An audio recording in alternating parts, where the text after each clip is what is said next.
Price Lord. Price Lord. இப்போது ஆண்டவராக இயேசு கிறிஸ்து பிறந்தார். அவர் மரியாளின் வயிற்றில் பிறந்தார் அப்படின்னு நம்ம பார்க்குறோம். ஏன் அவர் பிறப்பதற்கு மரியாளை தேர்ந்தெடுத்தார்? அந்த காலத்தில் அநேக பெண்கள் இருந்திருக்கலாம். இருந்தாலும் குறிப்பாக ஏன் மரியாளை தேர்ந்தெடுத்தார்? மரியாளை தேர்ந்தெடுப்பதற்கான காரணம் என்ன? அதை பற்றி நீ என்ன நினைக்கிற? கொஞ்சம் சொல்ல முடியுமா? கண்டிப்பாக.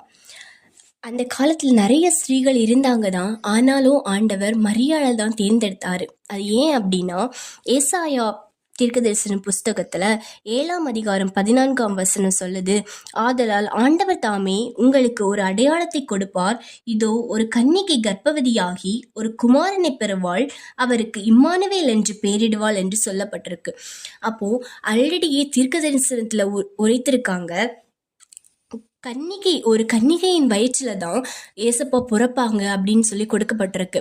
அப்போ அதுல முன்னமே ஆண்டவர் முன்குறித்திருக்காரு, ஒரு கன்னிகையின் வயிற்றுல தான் ஆண்டவர் பிறக்கிறத முன்குறித்திருக்காரு. அப்போ அந்த காலத்துல மரியாள் ஒரு கன்னிகையா காணப்பட்டாங்க. அது மாத்திரம் இல்லாம நிறைய பெண்கள் அந்த காலத்துல கன்னிகையா காணப்பட்டிருந்திருக்கலாம். ஆனா ஆண்டவரோட ஒரு முன்குறிப்பு என்ன அப்படின்னா, ஏசப்பா இந்த பூமியில பிறக்கும்போது தாவீதின் வம்சத்துல தான் பிறக்கணும் அப்படின்னு முன்னாடியே முன்குறித்திருந்தாங்க. அப்போ இந்த தாவீதின் வம்சத்துல ஒரு கன்னிகையா இருந்தது யார் அப்படின்னா மரியாள் காணப்பட்டாங்க. அது மாத்திரம் இல்லாம நிறைய அவங்க ஒரு கன்னிகையா இருந்தாலுமே ஆண்டவருக்கு பரிசுத்தமுள்ள ஒரு வாழ்க்கையை வாழ்ந்தாங்க.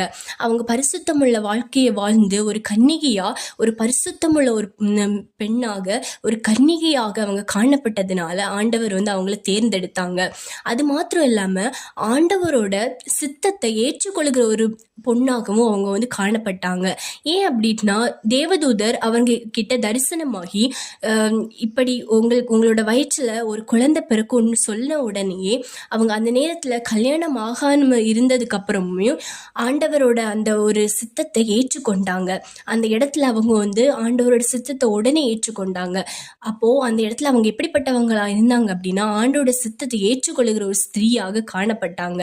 அப்போ இது எல்லாத்தையும் வைத்து தான் ஆண்டவர் மரியாளை கண்டிப்பா தேர்ந்தெடுத்திருக்கணும்.